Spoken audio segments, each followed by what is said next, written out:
നമ്മളൊക്കെ 5 വക്ത് നിസ്കരിക്കുന്ന ആളുകളാണ്. 5 വക്ത് നിസ്കരിക്കാൻ നല്ല താല്പര്യം കാണിക്കുന്ന ആളുകൾ വരെ പക്ഷേ ഇൽമില്ലാത്ത കാരണത്താൽ അവരുടെ നിസ്കാരം പലപ്പോഴും ബാത്തിലായി പോകുന്നത് അവര് തന്നെ അറിയുന്നില്ല. ഉദാഹരണമായിട്ട് സഹോദരിമാരും സഹോദരന്മാരും ഒക്കെ ചിന്തിക്കാൻ വേണ്ടി ഞാൻ പറയുകയാണ്. സുജൂദ് ചെയ്യുമ്പോൾ പ്രിയപ്പെട്ട സഹോദരന്മാരെ 7 അവയവങ്ങൾ സുജൂദിൽ നിലത്ത് വെക്കണം. ശഫീഉനാ റസൂലുള്ളാഹി സ്വല്ലല്ലാഹു അലൈഹി വസല്ലമ തങ്ങൾ പറയുകയാണ്, ഉമിർതു അൻ അസ്ജുദ അലാ സബ്അത്തി അഅ്ദുമിൻ ശഫീഉനാ റസൂലുള്ളാഹി. ഒരാൾ അല്ലാഹു സുബ്ഹാനഹു വ തആലയുടെ മുന്നിൽ സുജൂദ് ചെയ്യുമ്പോൾ 7 അവയവങ്ങൾ നിലത്ത് വെക്കണം. ഒന്നാമതായിട്ട് അയാളുടെ ഫോർഹെഡ്, പേശാനി, ആ നെറ്റി നിലത്ത് വെക്കണം. അതേപോലെ തന്നെ 2 കൈയിന്റെയും പള്ള, കൈപ്പത്തി, അത് നിലത്ത് വെക്കണം, 3 അവയവമായി. അതുപോലെ തന്നെ 2 കാലിന്റെ മുട്ടുകൾ, ആ 2 കാൽമുട്ടുകൾ നിലത്ത് വെക്കണം, 5 അവയവങ്ങളായി. അതേപോലെ തന്നെ 2 കാലിന്റെയും വിരലിന്റെ പള്ള, ആ വിരല് എങ്ങനെയെങ്കിലും വെച്ചാ പോരാ, വിരലിന്റെ പള്ള നിലത്ത് ശരിക്കും ടച്ച് ചെയ്യുന്ന രീതിയിൽ അമർത്തി വെക്കണം.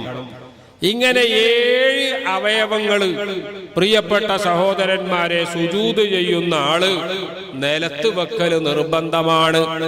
7 അവയവത്തിൽ നിന്ന് 1 അവയവം അഥവാ നിലത്ത് വെക്കാതെയാണ് സുജൂദ് ചെയ്യുന്നതെങ്കിൽ, 7 അവയവം ഉള്ളവരാണ് എങ്കിലാണ് ഞാൻ പറഞ്ഞത്. 2 കാലില്ല ഒരാൾക്ക് 1 കാലേ ഉള്ളൂ എന്ന് വെക്കുക, അല്ലെ 2 കൈയില്ല 1 കൈയേ ഉള്ളൂ എന്ന് വെക്കുക. അവരോട് 7 അവയവം മുഴുവനായി വെക്കാനല്ല നമ്മൾ പറയുന്നത്. ഈ 7 അവയവങ്ങൾ മുഴുവനായി ഉണ്ടാവുകയും അത് വെക്കാൻ സാധിക്കുകയും ചെയ്യുന്ന ആളുകൾ, നിന്ന് നിസ്കരിക്കാൻ സാധിക്കാത്തവര് ഇരിക്കണം, ഇരുന്ന് നിസ്കരിക്കാൻ കഴിയാത്തവര് കിടക്കണം എന്നൊക്കെ പറയുമ്പോ ഈ അവയവങ്ങൾ വെക്കാൻ കഴിയില്ല. അതേസമയം ആരോഗ്യമുള്ള ആൾക്ക് ഈ അവയവങ്ങൾക്കൊന്നും കുഴപ്പമില്ലെങ്കിൽ ആ 7 അവയവങ്ങളും നിലത്ത് വെച്ചുകൊണ്ട് സുജൂദ് ചെയ്തെങ്കിലേ ശരിയാവുകയുള്ളൂ. എന്നാൽ ഈ 7 അവയവങ്ങളിൽ മറയില്ലാതെ നിലത്ത് വെക്കൽ നിർബന്ധമായ ഒരവയവം നെറ്റിയാണ്. നമ്മുടെ കയ്യിൽ കയ്യുറണ്ട് എന്ന് കരുതുക, കാലിൽ നമ്മൾ സോക്സ് ധരിച്ചു എന്ന് കരുതുക. സുജൂദിന്റെ സമയത്ത് അത് ഒഴിവാക്കണം എന്ന് പറയുന്നില്ല. ആ കയ്യുറ ധരിച്ചുകൊണ്ട്, അതുപോലെ തന്നെ കാലിൽ സോക്സ് ധരിച്ചുകൊണ്ട് സുജൂദ് ചെയ്താൽ സുജൂദിന് കുഴപ്പമൊന്നുമില്ല. അതേസമയം സുജൂദ് ചെയ്യുമ്പോൾ നമ്മൾ നെറ്റി നിലത്ത് വെക്കണം എന്ന് പറഞ്ഞ സ്ഥലത്ത് ആ നെറ്റിയുടെ മേലെ മറ ഉണ്ടാകാൻ പാടില്ല. അപ്പോൾ ഒരാള് നല്ല തലകെട്ട് കെട്ടി, അയാള് ആ തലകെട്ട് നല്ലോണം അങ്ങോട്ട് ജോറായി കെട്ടി, ഇതാ ഇപ്പൊ എന്റെ തലകെട്ട് പോലെ നെറ്റി ഒന്നായിട്ട് കവർ ചെയ്യുന്ന രീതിയിലാണ് ഒരാള് തലകെട്ട് കെട്ടി നിസ്കരിക്കാൻ നിന്നത് എന്ന് കരുതുക. നിസ്കരിക്കാൻ നിൽക്കുമ്പം നെറ്റി മറഞ്ഞു എങ്കിലും കുഴപ്പമൊന്നുമില്ല. റുക്കൂയിലേക്ക് പോയി അപ്പോഴും കുഴപ്പമില്ല. പക്ഷേ സുജൂദിലേക്ക് ചെന്നപ്പോൾ എന്റെ തലകെട്ട് കൊണ്ട് നെറ്റി മറഞ്ഞിരിക്കുന്നത് പോലെ തലകെട്ട് കൊണ്ടോ ടവ്വല് കൊണ്ടോ മറ്റോ നെറ്റി മറച്ചുകൊണ്ട് ആ തലകെട്ടുമ്മലാണ് സുജൂദ് ചെയ്തതെങ്കിൽ, അല്ലെങ്കിൽ തൊപ്പി ഇങ്ങോട്ട് ഇറക്കി വെച്ചു ആ തൊപ്പിമലാണ് സുജൂദ് ചെയ്തത് എങ്കിൽ, അല്ലെങ്കിൽ നെറ്റി അടക്കം ടവ്വല് കൊണ്ട് കെട്ടി ആ കെട്ടിയ ടവ്വലുമലാണ് സുജൂദ് ചെയ്തത് എങ്കിൽ, പ്രിയപ്പെട്ട സഹോദരന്മാരെ, ആ രീതിയിൽ അയാൾ എത്ര നിസ്കാരം നിസ്കരിച്ചിട്ടുണ്ടോ ഒറ്റ നിസ്കാരവും ശരിയാവുകയില്ല. കണ്ടോ, ഇത് അറിയാത്ത എത്ര ആളുകളുണ്ട്. ഇതറിയാത്ത എത്ര ആളുകളുണ്ട് എന്ന് ചോദിച്ചാൽ എല്ലാവർക്കും അറിയാന്നായിരിക്കും മറുപടി. പക്ഷേ നിങ്ങൾ ഒരു ജമാഅത്തായി നിസ്കാരം നടക്കുമ്പോ ഒരു പള്ളിയിൽ നിന്ന് കുറച്ചൊന്ന് മാറി നിന്ന് ആ നിസ്കാരത്തിന് കൂടാതെ ആ നിസ്കരിക്കുന്ന ആളുകളെ ഒന്ന് പരിശോധിച്ചു നോക്കി. ഒരുപാട് ആളുകൾ ഉണ്ടാകും. ടവ്വലോ തൊപ്പിയോ തലേകെട്ടോ ഈ രൂപത്തിൽ നെറ്റി മറച്ചുകൊണ്ട് വെച്ചിരിക്കുന്നു. അവരെ നിസ്കാരം ശരിയല്ല. ആ ആളുകൾക്കൊന്നും തന്നെ ഞങ്ങളെ നിസ്കാരം ബാത്തിലായി പോയിട്ടുണ്ട്, ഞങ്ങളെ നിസ്കാരം ശരിയായിട്ടില്ല എന്നുള്ള ഓർമ്മ പോലുമില്ല. രണ്ടാമത് സുജൂദിൽ തന്നെ മറ്റൊരു കാര്യവും കൂടി ഉണർത്താൻ ആഗ്രഹിക്കുകയാണ്. സുജൂദിൽ ഞാൻ പറഞ്ഞു, രണ്ട് കാലിന്റെ വിരലുകളുടെ പള്ള ഇങ്ങനെ വെക്കണം എന്ന് പറഞ്ഞു. ഇങ്ങനല്ല വെക്കേണ്ടത്, കാലിന്റെ വിരലുകളുടെ പള്ള വെക്കണം എന്ന് പറഞ്ഞു. അധിക ആളുകളും സുജൂദ് ചെയ്യുന്നത് അവരുടെ പിന്നിൽ നിന്ന് ഒന്ന് ശ്രദ്ധിച്ചു നോക്കുകണ്ടി നിങ്ങൾ. ആ ശ്രദ്ധിച്ചു നോക്കിയാൽ അറിയാം, ചിലരുടെയൊന്നും കാലിന്റെ വിരല് നിലത്ത് തൊടുന്നേയില്ല. ചില ആളുകളുടെ വിരലുകൾ നിലത്ത് തൊടുന്നുണ്ടെങ്കിലും വിരലിന്റെ പള്ളയല്ല, മറിച്ച് അതിന്റെ പുറം ഭാഗം മാത്രമാണ് തൊടുന്നത്. അങ്ങനെ വിരലിന്റെ പള്ള വെക്കാഞ്ഞാൽ പ്രിയപ്പെട്ട സഹോദരന്മാരെ, ആ മനുഷ്യൻ ആ രീതിയിൽ എത്ര കാലം നിസ്കരിച്ചോ ആ നിസ്കാരം മുഴുവൻ ബാത്തിലാവുകയാണ്. 75 കൊല്ലം ജീവിച്ചൊരു മനുഷ്യന് 15ാമത്തെ വയസ്സിലാണ് പ്രായപൂർത്തിയായത് എന്ന് സങ്കൽപ്പിക്കുക. ആ പ്രായപൂർത്തിയായ അന്ന് മുതൽ അയാൾ 60 കൊല്ലം നിസ്കരിച്ചു. 60 കൊല്ലം നിസ്കരിച്ചതിന് ശേഷം അയാൾ മരണപ്പെടുകയാണ്. മരണപ്പെടുന്നത് വരെ അയാൾക്ക് സുജൂദിനെ സംബന്ധിച്ച് നമ്മളിപ്പോ പറഞ്ഞ കാര്യം ബോധമുണ്ടായില്ല, അറിഞ്ഞില്ല. അയാൾ സുജൂദ് ചെയ്തത് ശരിയായില്ല എന്ന് സങ്കൽപ്പിക്കുക. പ്രിയപ്പെട്ടവരെ, എത്ര വലിയ നഷ്ടമാണ്. അയാളുടെ 60 കൊല്ലത്തെ നിസ്കാരം ബാത്തിലായി പോകുന്നു. ഇത് ഞാൻ നിങ്ങളെ പേടിപ്പിക്കാൻ വേണ്ടി പറയല്ല. പേടിപ്പിക്കാൻ വേണ്ടി പറയല്ല എന്ന് പറഞ്ഞാൽ കുറച്ച് പേടിപ്പിക്കാൻ വേണ്ടി തന്നെയുമാണ്. നമ്മൾ ഇൽമു പഠിക്കാഞ്ഞാൽ ഉണ്ടാകുന്ന അപകടം ഇത്രയും വലിയതാണ് എന്ന് പേടിപ്പിക്കാനാണ്. അതേസമയം ഇതുവരെ ശ്രദ്ധിക്കാൻ കഴിയാതെ പോയ ആളുകളുണ്ട് എങ്കിൽ മേലിൽ അവര് തിരുത്തി അവര് ശരിയായ രീതിയിൽ നിസ്കരിക്കാൻ തയ്യാറാകണമെന്നും അങ്ങനെ അവര് നേരത്തെ തെറ്റായ രീതിയിൽ നിർവഹിച്ച ആ നിസ്കാരങ്ങൾ ഖളാ വീട്ടാനും കൂടി തയ്യാറാകണമെന്നും നിങ്ങളെ ഞാൻ ഓർമ്മപ്പെടുത്തുകയാണ്. പ്രിയപ്പെട്ട സഹോദരന്മാരെ, ഇൽമാണ് ഹയാത്തുൽ ഇസ്ലാം, ഇസ്ലാമിന്റെ ജീവൻ എന്നല്ലേ പറഞ്ഞത്. ആ ഇൽമു ഹയാത്തുൽ ഇസ്ലാമാണ് എന്ന് പറഞ്ഞാൽ ഇൽമില്ലാതെ മുസ്ലിമിന് മുസൽമാന്റെ പേരുണ്ടായതുകൊണ്ട് ആ മുസ്ലിമായ മനുഷ്യൻ മറ്റു മുസ്ലിമീങ്ങൾ ചെയ്യുന്നത് പോലെ നിസ്കാരത്തിൽ കുത്തി മറഞ്ഞതുകൊണ്ട് യാതൊരു കാര്യവുമില്ല. നിങ്ങൾ നോക്കൂ, ഞാനൊരു ഉദാഹരണവും കൂടി പറഞ്ഞുതരാം. എത്ര ആളുകൾ മരിക്കുന്നു. ആ മരിക്കുമ്പോൾ ആ മരിക്കുന്ന ആളുകളുടെ മയ്യിത്ത് നിസ്കാരത്തിന് വേണ്ടി ആ മയ്യിത്ത് പള്ളിയിൽ കൊണ്ടുവരപ്പെടുന്നു. മയ്യിത്ത് നിസ്കരിക്കാൻ ഏറ്റവും അർഹതയുള്ളത് ആ മയ്യിത്തിന്റെ ആൺമക്കൾക്കാണ് എന്നതിൽ തർക്കമില്ല. അതേസമയം സ്വാലിഹീങ്ങളായ സാദാത്തുക്കളായ നല്ല ബറക്കത്തുള്ള മുത്തഖീങ്ങളായ ആളുകൾ ആരെങ്കിലും ഉണ്ടെങ്കിൽ മക്കള് അവരോട് ഇമാമത്ത് നിൽക്കാൻ പറയുക എന്നത് വേണ്ടതാണ്, ചെയ്യേണ്ടതുമാണ്. അങ്ങനെ പ്രത്യേക ശറഫാക്കപ്പെട്ട ആരുമില്ല എങ്കിൽ പ്രിയപ്പെട്ട സഹോദരന്മാരെ, ഒരാള് മരിച്ചാൽ ആ മരിച്ച വ്യക്തിയുടെ ജനാസ നിസ്കാരത്തിന് നേതൃത്വം നൽകേണ്ടത് സ്വന്തം ആൺമക്കൾ തന്നെയാണ്, അവരുണ്ട് എങ്കിൽ.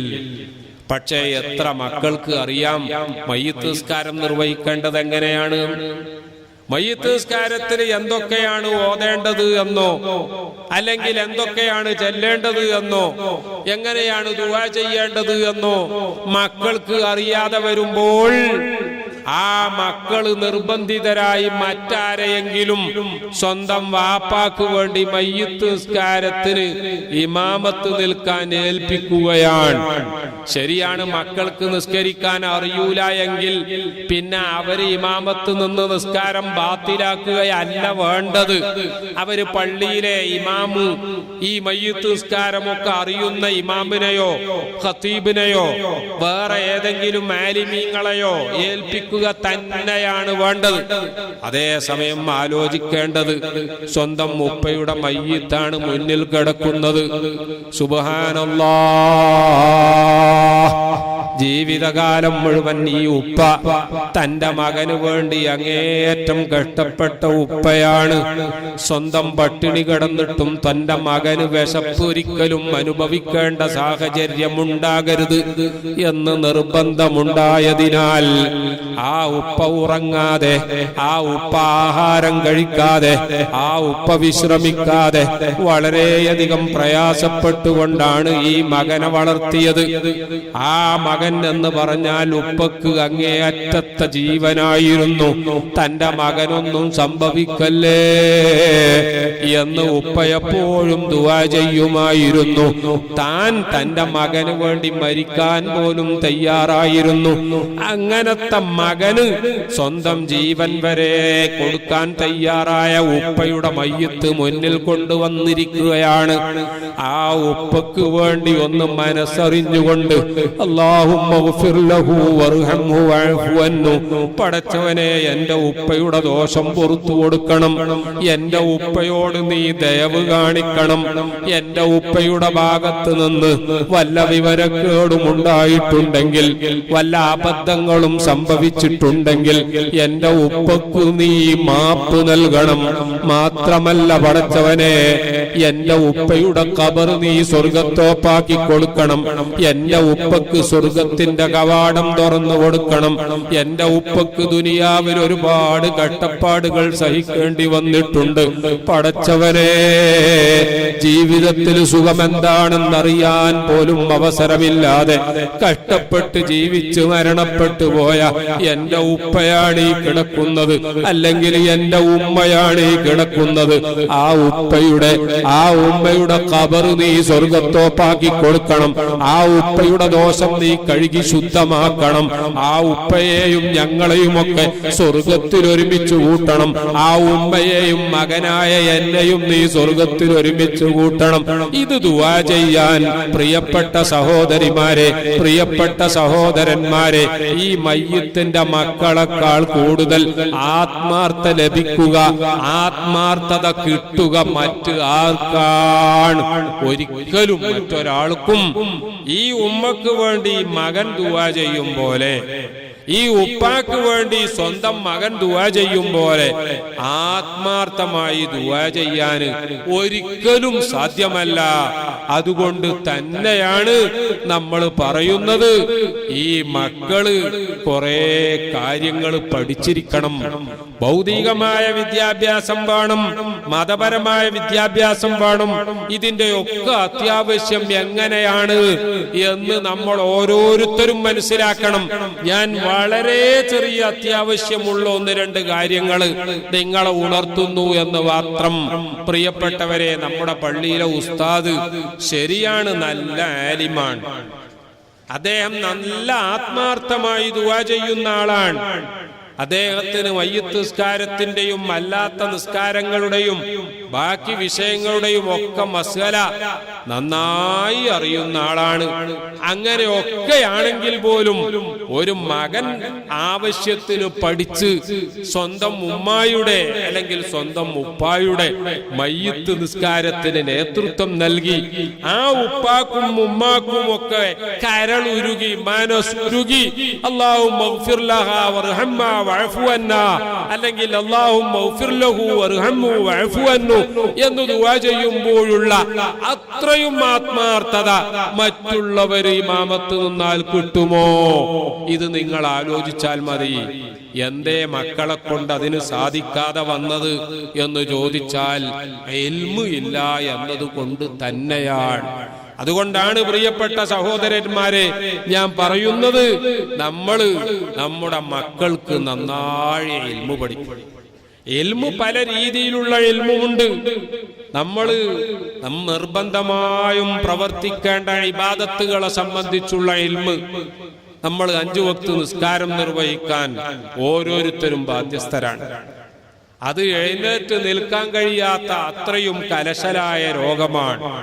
എന്നാൽ ഇരുന്ന് നിസ്കരിക്കണം, നിൽക്കാനും കഴിയുന്നില്ല, ഇരിക്കാനും കഴിയുന്നില്ല, കിടന്ന സ്ഥലത്ത് നിന്ന് പൊന്താൻ പോലും സാധ്യമല്ല, അത്രയും ക്രിറ്റിക്കൽ കണ്ടീഷനാണ്. എന്നാൽ കിടന്ന് നിസ്കരിക്കണം, ആ കിടന്ന് നിസ്കരിക്കാൻ പോലും പറ്റാത്ത അവസ്ഥയാണ്. ശരീരം ഒന്നും അനങ്ങുന്നില്ല, കണ്ണിന്റെ പോളകൾ മാത്രമേ അനങ്ങുന്നുള്ളൂ. അത്രയും മാരകമായ രോഗമാണ്.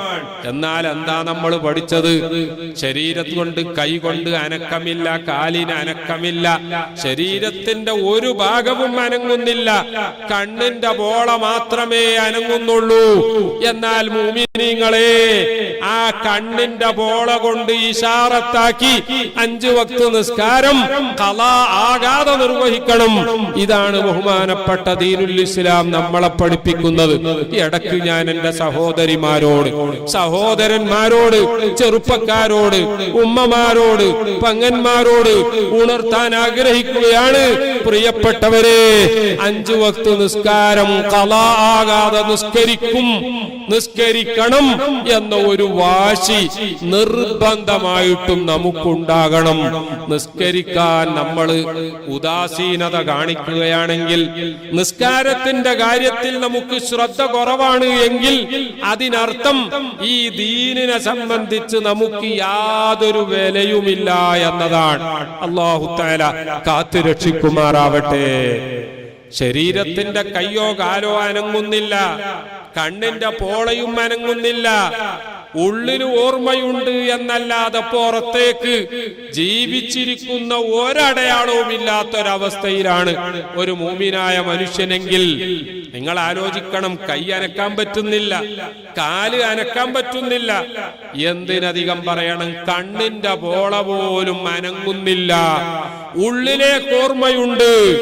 എന്നാൽ നമ്മുടെ ഉലമാക്കൾ നമ്മളെ പഠിപ്പിക്കുന്നത്, ആ ഉള്ളിലേക്ക് ഓർമ്മയുള്ള മനുഷ്യൻ നിസ്കാരത്തിന്റെ സമയമായി കഴിഞ്ഞാൽ 5 വക്ത് നിസ്കാരങ്ങൾ അവന്റെ മനസ്സുകൊണ്ട് നിർവഹിക്കണം. അഥവാ 4 റക്അത്ത് നിസ്കരിക്കുന്ന 4 റക്അത്തുള്ള നിസ്കാരം ളുഹ്റോ അസ്റോ ഇശാവോ നിസ്കരിക്കുമ്പോൾ സാധാരണ എങ്ങനെയാണോ നിസ്കരിക്കുന്നത് അതിന്റെ രൂപം അയാളെ മനസ്സിൽ കൊണ്ടുവരണം. മഗ്രിബ് നിസ്കരിക്കുമ്പോൾ 3 റക്അത്തുള്ള മഗ്രിബ് നിസ്കാരത്തിന്റെ രൂപം മനസ്സുകൊണ്ട് നിർവഹിക്കണം. സുബഹി നിസ്കാരത്തിന്റെ സമയമായാൽ ശരീരം അനങ്ങാത്ത, കണ്ണ് അനങ്ങാത്ത ഈ മനുഷ്യൻ അയാളുടെ ഹൃദയം കൊണ്ട് സുബഹി നിസ്കരിക്കണം. ഈ രീതിയിൽ നമ്മൾ നിസ്കരിക്കണം എന്ന് ദീനുൽ ഇസ്ലാം പഠിപ്പിക്കും. ഒരിക്കലും ഒഴിച്ചുകൂടാൻ പറ്റാത്ത നിർബന്ധം. അതുപോലെ തന്നെ പരിശുദ്ധ റമദാൻ മാസമായാൽ നോമ്പെടുക്കണം. ഒരു സംശയവുമില്ലാത്ത കാര്യമാണ്. നിസ്കാരം പോലെ, നോമ്പ് പോലെ ഓരോ വ്യക്തിയും നിർബന്ധമായും ചെയ്യല് ഫർള് ഐനായ കാര്യങ്ങളുണ്ട്. ആ കാര്യങ്ങളെ പറ്റിയൊക്കെ പഠിച്ചു വെക്കുക എന്നത് അത് ഫർള് ഐനാണ്. അങ്ങനെ നമ്മുടെ നിർബന്ധമായ ഇബാദത്തുകളെ പറ്റി അത് ശരിയായ രൂപത്തിൽ നിർവഹിക്കാൻ പറ്റിയ ഇൽമ് ഇത് നിർബന്ധമായും പഠിക്കണം. പ്രിയപ്പെട്ടവരെ, അത് മതിയോ? ഇൽമ് അത് മാത്രമാണോ? ഒരിക്കലുമല്ല. പരിശുദ്ധ ദീനുൽ ഇസ്ലാം ലോകത്ത് മറ്റ് ഒരു മതത്തെപ്പോലെയുമല്ല. നിങ്ങൾക്കറിയില്ലേ, ഹബീബായ റസൂലുള്ളാഹി സ്വല്ലല്ലാഹു അലൈഹി വസല്ലമ തങ്ങൾ പറഞ്ഞത്, ത്വലബുൽ ഇൽമി ഫരീളത്തുൻ അലാ കുല്ലി മുസ്ലിമിൻ വ മുസ്ലിമ. ആണോ പെണ്ണോ വ്യത്യാസമില്ലാതെ എഡ്യൂക്കേഷൻ, വിദ്യാഭ്യാസം നേടുക എന്നത് പ്രിയപ്പെട്ട സഹോദരന്മാരെ അത് ഓരോ മുസ്ലിമായ ആണിന്റെയും പെണ്ണിന്റെയും ബാധ്യതയാണ്. മുസ്ലിമായ ആണാണെങ്കിലും ശരി പെണ്ണാണെങ്കിലും ശരി എഡ്യൂക്കേഷൻ ഉള്ളവരാകണം, വിദ്യാഭ്യാസമുള്ളവരാകണം എന്ന് ലോകത്തെ പഠിപ്പിച്ചത് മഹാനായ മുഹമ്മദുർ റസൂലുള്ളാഹി സ്വല്ലല്ലാഹു അലൈഹി വസല്ലമ തങ്ങളാണ്. അള്ളാഹുവിന്റെ റസൂല് ഈ പറഞ്ഞത് കേട്ട സ്വഹാബാക്കൾ, ആ സ്വഹാബാക്കൾ എന്താ ചെയ്തത് നമ്മൾ ആലോചിക്കണം. ആ സ്വഹാബാക്കൾ നിസ്കാരത്തിന്റെ ശർത്തും ഫർളും സുന്നത്തും, അതുപോലെ നോമ്പിന്റെ ശർത്തും ഫർളും സുന്നത്തും, സകാത്തിന്റെയും ഹജ്ജിന്റെയും ശർത്തും ഫർളും സുന്നത്തും ഇത് മാത്രം പഠിക്കുകയും അത് വേറുള്ളവരോട് പഠിപ്പിച്ചു കൊടുക്കുകയും ചെയ്ത് മതി, അൽഹംദുലില്ലാഹ് വി ഹാവ് ഇനഫ് നോളജ് ഹമാരേ ലിയേ യേ കാഫി ഹേ, ഞങ്ങൾക്ക് ഇത്ര മതി എന്ന് പറഞ്ഞാണോ അവര് മതിയാക്കിയോ? നിങ്ങൾ ആലോചിക്കണം. ഒരിക്കലും ആ സ്വഹാബാക്കള് ഇത് കേട്ട് പഠിച്ച സ്വഹാബാക്കൾ അവര് അതുകൊണ്ട് മതിയാക്കിയില്ല. ആ സ്വഹാബാക്കൾ അതാ ഇൽമ് തേടി പുറപ്പെടുകയാണ്. മദീനയിൽ ഉണ്ടായിരുന്ന സ്വഹാബാക്കള് ഇൽമ് തേടി ഏതൊക്കെ നാട്ടിലേക്ക് പോയി എന്നറിയാമോ? ഇന്നത്തതുപോലെ വാഹന സൗകര്യങ്ങളില്ല, ഇന്നത്തതുപോലെ കപ്പലുകളോ വിമാനങ്ങളോ ഇല്ല. കപ്പല് തീരെയില്ല എന്നല്ല, പായക്കപ്പല് വളരെ അപൂർവമായിട്ടേ ഉള്ളൂ. ഇന്നത്തതുപോലെയുള്ള കപ്പലുകളുമില്ല, ഇന്നത്തതുപോലെ വിമാനങ്ങളില്ല, കാറുകളില്ല, മോട്ടോർ ബൈക്കുകളില്ല. വളരെ പ്രയാസപ്പെട്ട് വെയിലും ചൂടും മഴയും സഹിച്ച് നടന്നു പോകണം. തൊലബുൽ ഇൽമി ഫരീദത്തുൻ അലാ കുല്ലി മുസ്ലിമിൻ വ മുസ്ലിമ എന്ന് അല്ലാഹുവിന്റെ റസൂൽ പഠിപ്പിച്ചപ്പോൾ അത് കേട്ട് അതിന്റെ ഉദ്ദേശം എന്താണെന്ന് മനസ്സിലാക്കിയ സ്വഹാബാക്കൾ, ആ സ്വഹാബാക്കൾ പ്രിയപ്പെട്ടവരെ മദീനയിൽ തന്നെ കൂടാൻ തയ്യാറായിരുന്നില്ല. മദീനയുടെ വെളിയിലേക്ക് അവര് പോവുകയാണ്. നിങ്ങൾ നോക്കണം, മദീനയുടെ തെക്കോട്ട് അവര് മക്കയിലേക്ക് യാത്ര പോയി. മക്കയിൽ നിന്ന് വീണ്ടും തെക്കോട്ട് യമനിലെ സ്വൻആയിലേക്ക് അവർ യാത്ര പോയി. യമനിലെ അദ്നിലേക്ക് അവർ യാത്ര പോയി. യമനിലെ ഹദ്റമൗത്തിലേക്ക് അവർ യാത്ര പോയി. മാത്രമല്ല മദീനയിൽ നിന്ന് കിഴക്കോട്ട് അവർ യാത്ര പോയിട്ട് ബഹ്റൈനിൽ അവർ എത്തി. അതുപോലെ തന്നെ തെക്ക് കിഴക്കായിട്ടുള്ള ഒമാനിൽ അവർ എത്തി. മാത്രമല്ല വടക്ക് കിഴക്കായിട്ടുള്ള ഇറാനിൽ അവരെത്തി, ഇറാഖിൽ അവർ എത്തി. വടക്ക് പടിഞ്ഞാറായിട്ടുള്ള ഫലസ്തീനിൽ അവരെത്തി, ജോർഡാനിൽ അവർ എത്തി, ഈജിപ്തിൽ അവർ എത്തി. മാത്രമല്ല ലിബിയയിൽ അവർ എത്തി, ടുണീഷ്യയിൽ അവർ എത്തി, അൾജീരിയയിലേക്ക് അവർ പോയി, മൊറോക്കോയിലേക്ക് അവർ പോയി. അവിടെയൊന്നും തന്നെ നിൽക്കാതെ ആ കാലത്ത് മെഡിറ്ററേനിയൻ കടൽ കടന്നുകൊണ്ട് യൂറോപ്പിലേക്ക് നമ്മുടെ ഉത്തമ സമുദായമായ സ്വഹാബാക്കളും അവരെ പിന്തുടർന്നു വന്ന താബിഈങ്ങളും യാത്ര ചെയ്യുകയുണ്ടായി. സുബ്ഹാനല്ലാഹ്. ഇൽമു പഠിക്കുക എന്ന് പറഞ്ഞാൽ ഞാൻ നേരത്തെ പറഞ്ഞതുപോലെ നിസ്കാരത്തിന്റെ ശർത്തും ഫർളും സുന്നത്തും, അതുപോലെ നോമ്പിന്റെയും സക്കാത്തിന്റെയും ഹജ്ജിന്റെയും ഒക്കെ ശർത്ത് ഫർള് സുന്നത്ത്, പിന്നെ അത്യാവശ്യം മയ്യിത്ത് നിസ്കാരം, ഇങ്ങനെ തുടങ്ങി ആ ചെറിയ കുറഞ്ഞ ഇബാദത്തുകളെ പറ്റിയുള്ള ഇൽമ് മാത്രമാണ് ഈ പറഞ്ഞതുകൊണ്ടുള്ള ഉദ്ദേശം എന്നാണ് സ്വഹാബാക്കൾ മനസ്സിലാക്കിയിരുന്നെങ്കിൽ അവര് മദീനയിൽ നിന്ന് എവിടേക്കും പോകൂലായിരുന്നു. മറിച്ച് ഹബീബായ റസൂലുള്ളാഹി സ്വല്ലല്ലാഹു അലൈഹി വസല്ലമ തങ്ങളെ സമീപത്ത് തന്നെ അവര് കഴിഞ്ഞുകൂടുമായിരുന്നു.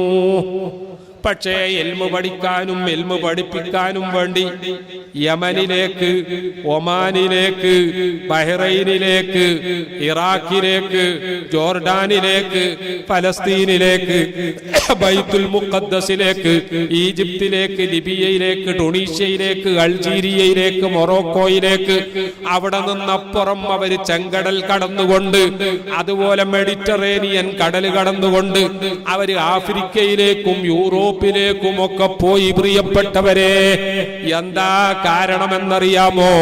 പരിശുദ്ധ ഖുർആൻ പറഞ്ഞത് അവര് ശരിക്കും ഉൾക്കൊണ്ടു. പരിശുദ്ധ ഖുർആൻ എന്താ പറയുന്നത്? ഹൽ യസ്തവില്ലദീന യഅലമൂന വല്ലദീന ലാ യഅലമൂൻ. നല്ല സ്കോളർമാർ, നല്ല നോളജുള്ള വിദ്യാഭ്യാസമുള്ള പണ്ഡിതന്മാർ, ആലിമീങ്ങൾ, ആ വിദ്യാഭ്യാസം ഇല്ലാത്ത സാധാരണക്കാരും അവര് രണ്ടു കൂട്ടരും ഒരിക്കലും സമമാവുകയില്ല. പരിശുദ്ധ ഖുർആനാ പറയുന്നത്. ആരായി ആലിമീങ്ങൾ എന്ന് പറഞ്ഞാൽ മറ്റൊരു സ്ഥലത്ത് അല്ലാഹു തആല വിശദീകരിക്കുന്നത് നോക്കൂ. അലം തറ അന്നല്ലാഹ അൻസല മിനസ് സമായി മാആ. അല്ലാഹു സുബ്ഹാനഹു വ തആല ആകാശത്തിൽ നിന്ന് മഴയിറക്കി. ആ മഴയെപ്പറ്റി നിങ്ങൾ ഗവേഷണം നടത്തണം, നിങ്ങൾ റിസർച്ച് നടത്തണം. ഈ സൂര്യനിൽ നിന്ന് വളരെ അപകടകരമായ അൾട്രാവയലറ്റ് രശ്മികൾ ഭൂമിയിലേക്ക് പതിക്കുകയാണ്. അല്ലാഹു സുബ്ഹാനഹു വ തആല സൂര്യനെ നമുക്ക് സൃഷ്ടിച്ചു തന്നത് വെളിച്ചം ലഭിക്കാൻ വേണ്ടിയാണ്. പക്ഷേ ആ സൂര്യനിൽ നിന്നുള്ള അൾട്രാവയലറ്റ് രശ്മികൾ ഭൂമിയിലേക്ക് വീഴാതെ അതുവഴി നമുക്ക് ക്യാൻസർ വരാതെ സൂക്ഷിക്കാൻ വേണ്ടി അല്ലാഹു സുബ്ഹാനഹു വ തആല നിങ്ങൾക്കറിയില്ലേ, ഓസോൺ എന്ന് പറയുന്ന ഒരു പ്രത്യേക കവചം സൃഷ്ടിച്ചിരിക്കുകയാണ്. സൂര്യന്റെ പ്രകാശം മാത്രമല്ല, സൂര്യനിൽ നിന്ന് വളരെ അപകടകരമായ dangerous and poisonous ultraviolet raise are coming down towards the earth. ഭൂമിയുടെ നേരെ അൾട്രാവയലറ്റ് രശ്മികൾ വരികയാണ്. സുബ്ഹാനല്ലാഹ്, ആർക്കാണ് ഇത് തടുക്കാൻ സാധിക്കുക? അല്ലാഹു സുബ്ഹാനഹു വ തആല ഒരു പ്രത്യേക സുരക്ഷാ കവചം, ഒരു സെക്യൂരിറ്റി ലെയർ അവിടെ സ്ഥാപിച്ചിരിക്കുകയാണ്. ആ സെക്യൂരിറ്റി ലെയറിന്റെ പേരാണ് ഓസോൺ ലെയർ എന്ന് പറയുന്നത്. പക്ഷേ നമ്മുടെ ജനങ്ങളുടെ പ്രകൃതി എക്സ്പ്ലോയിറ്റ് ചെയ്യുന്നത് കൂടിപ്പോയി, അതിര് കടന്നുപോയി. അതുകൊണ്ട് പ്രിയപ്പെട്ടവരെ, നമ്മുടെ ഓസോൺ ലെയറിൽ ചെറിയ ഹോൾസ് വന്നു തുടങ്ങി എന്നും ആ ഓസോൺ ലെയറിന്റെ വലിപ്പം ചെറുതായി എന്നും പല സ്ഥലങ്ങളിലും വിള്ളൽ വന്നുകൊണ്ടിരിക്കുകയാണെന്നും അതുകൊണ്ടാണ് കേരളത്തിലും അതുപോലെ ദക്ഷിണ കനറയിലും അടക്കം ചൂടിന്റെ ഡിഗ്രി കൂടിക്കൊണ്ടിരിക്കുന്നത് എന്നും ശാസ്ത്രജ്ഞന്മാര് പറയുകയാണ്. CFC എന്ന് പറയുന്ന ഫ്ലൂറോ കാർബൺ എന്ന് പറയുന്ന ഹരിതവാതകങ്ങൾ അഥവാ ഗ്രീൻ ഹൗസ് ഗ്യാസ് എന്ന് പറയുന്ന ഗ്യാസുകൾ നമ്മൾ വല്ലാതെ ഉപയോഗിക്കുകയാണ്. എയർ കണ്ടീഷൻ ഇല്ലാത്ത വീടുകളില്ല, അതുപോലെ തന്നെ ഫ്രിഡ്ജില്ലാത്ത വീടുകളില്ല. നമ്മുടെ AC-യുടെ ഉപയോഗം കൂടിയപ്പോൾ, നമ്മുടെ ഫ്രിഡ്ജിന്റെ ഉപയോഗം കൂടിയപ്പോൾ, അതുപോലെ തന്നെ നമ്മുടെ നൈട്രിക് ആസിഡിന്റെ ഉപയോഗം കൂടിയപ്പോൾ അതിന്റെ കാരണഫലമായി പ്രിയപ്പെട്ടവരെ ഓസോൺ വാതകം, ഓസോൺ എന്ന് പറയുന്ന ആ പ്രത്യേക ലെയറിൽ ഓട്ട വീണ് സൂര്യനിൽ നിന്ന് വരുന്ന അൾട്രാവയലറ്റ് രശ്മികൾ ഇന്ന് ഭൂമിയിലേക്ക് നേരെ പതിച്ചുകൊണ്ടിരിക്കുകയാണെന്നും മനുഷ്യരാശിയുടെ ഫ്യൂച്ചർ വളരെയധികം അപകടത്തിലാണ് എന്നും ആരാ പറയുന്നത് എന്നറിയാമോ? നിങ്ങൾ മനസ്സിലാക്കണം. 1972 സ്വീഡന്റെ തലസ്ഥാനമായ സ്റ്റോക്ക്ഹോമിൽ സമ്മേളിച്ച സ്റ്റോക്ക്ഹോം കോൺഫറൻസ് പറയുകയുണ്ടായി. അത് കഴിഞ്ഞ് 1992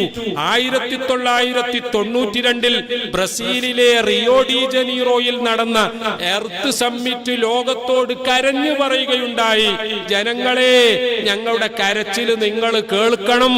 നിങ്ങളുടെ ഈ ഉപയോഗം കുറക്കാഞ്ഞാൽ ഭൂമി കരിഞ്ഞു പോകും എന്ന് ശാസ്ത്രജ്ഞന്മാരും മുഴുവൻ പറയുകയുണ്ടായി.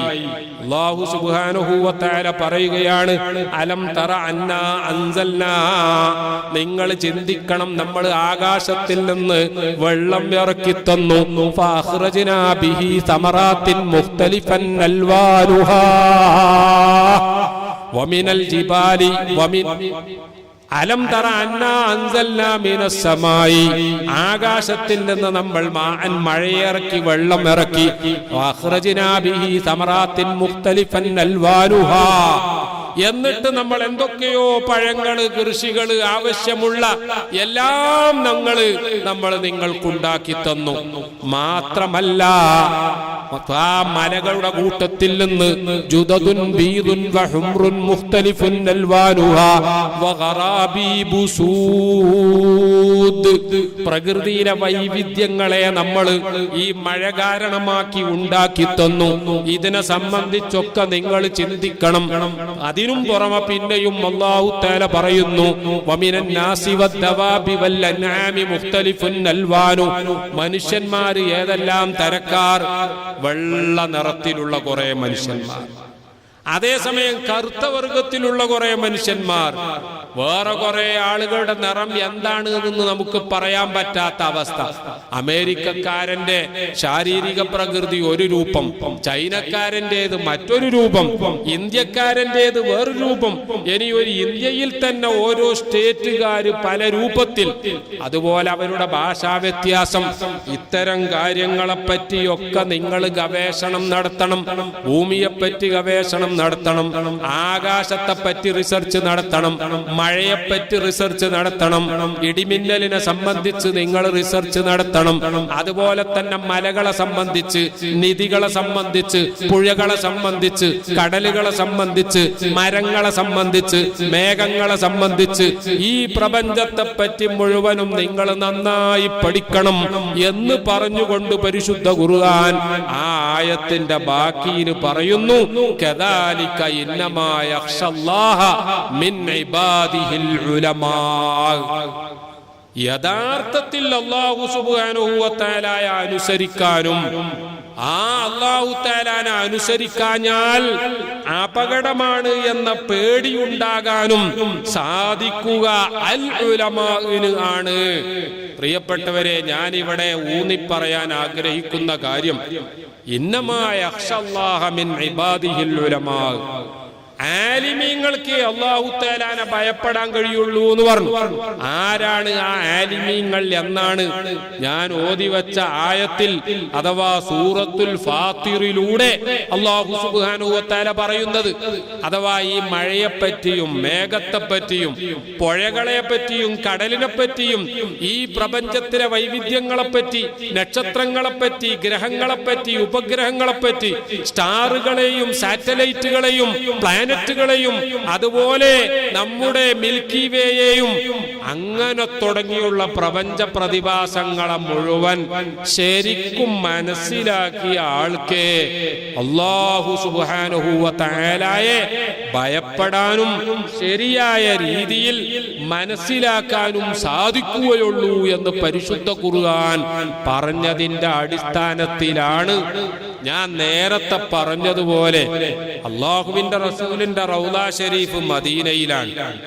ആ മദീനയിൽ മാബൈന ഖബരി വ മിംബരി റൗളത്തും മിൻ റിയാദിൽ ജന്ന, ഭൂമിയിലെ സ്വർഗം എന്ന് പറയുന്നത് അവിടെയാണ്. ആ സ്വർഗത്തിൽ അവിടെ കഴിഞ്ഞുകൂടിയാൽ മതിയായിരുന്നു സ്വഹാബാക്കൾക്ക്. പക്ഷേ പ്രിയപ്പെട്ടവരെ, അവര് ഭൂമിയിൽ ആ സ്വർഗത്തിൽ അവിടെ കഴിഞ്ഞുകൂടിയാൽ മാത്രമല്ല മറ്റൊരുപാട് ഉത്തരവാദിത്തങ്ങൾ നിർവഹിക്കാനുണ്ട് എന്ന് മനസ്സിലാക്കി. ഒരുപാട് ഇൽമു പഠിക്കേണ്ടതുണ്ട്, ഒരുപാട് ആളുകളെ പഠിപ്പിക്കേണ്ടതുണ്ട്. ഇത് മനസ്സിലാക്കിയതിനാലാണ് നേരത്തെ ഞാൻ പറഞ്ഞതുപോലെ മദീനയിൽ ഒതുങ്ങിക്കൂടാതെ അവർ യമനിലേക്ക്, ഇറാഖിലേക്ക്, സിറിയയിലേക്ക്, ആഫ്രിക്കയിലേക്ക്, യൂറോപ്പിലേക്ക് ഒക്കെ യാത്ര ചെയ്തത്. സുബ്ഹാനല്ലാഹ്, നിങ്ങൾ ആലോചിച്ചു നോക്കൂ, യൂറോപ്യന്മാരുടെ അവസ്ഥ എന്തായിരുന്നു എന്നറിയാമോ? ഫിലിപ്പ് കെ ഹിറ്റി തന്നെ പറയുന്നുണ്ട്, യൂറോപ്യന്മാർക്ക് ഭക്ഷണത്തിന് കടലിലെ ഞണ്ടുകളെ പെറുക്കി പച്ചയോടെ തിന്നലല്ലാതെ, കടലിലെ ഞണ്ടുകളെ പെറുക്കി കഴിക്കുക എന്നല്ലാതെ ശരിയായ രീതിയിൽ കൃഷി ചെയ്യാൻ അറിയുമായിരുന്നില്ല. അവർക്ക് കച്ചവടം ചെയ്യാൻ അറിയുമായിരുന്നില്ല. ഇന്നത്തെ ഇംഗ്ലീഷുകാർക്കും ഫ്രഞ്ചുകാർക്കും അതുപോലെ ഇറ്റലി അതുപോലെയുള്ള യൂറോപ്യൻ രാജ്യക്കാർക്ക് കൃഷി ചെയ്യാൻ പോലും അറിയുമായിരുന്നില്ല. കച്ചവടം ചെയ്യാൻ അറിയുമായിരുന്നില്ല. കഴിയുമായിരുന്നില്ല. ആളുകൾക്ക് വിദ്യാഭ്യാസം എന്ന് പറഞ്ഞ ഒന്ന് തന്നെ ഉണ്ടായിരുന്നില്ല. എന്തിനധികം ഫിലിപ്പ് ഹിറ്റി പറയുകയുണ്ടായി, ഔറത്ത് മറക്കാൻ പോലും അവർക്ക് അറിയൂലായിരുന്നു. ഭക്ഷണത്തിന് വേണ്ടി കടലിലെ കക്കകൾ പെറുക്കി കഴിഞ്ഞുകൂടുന്നൊരവസ്ഥയിലാണ്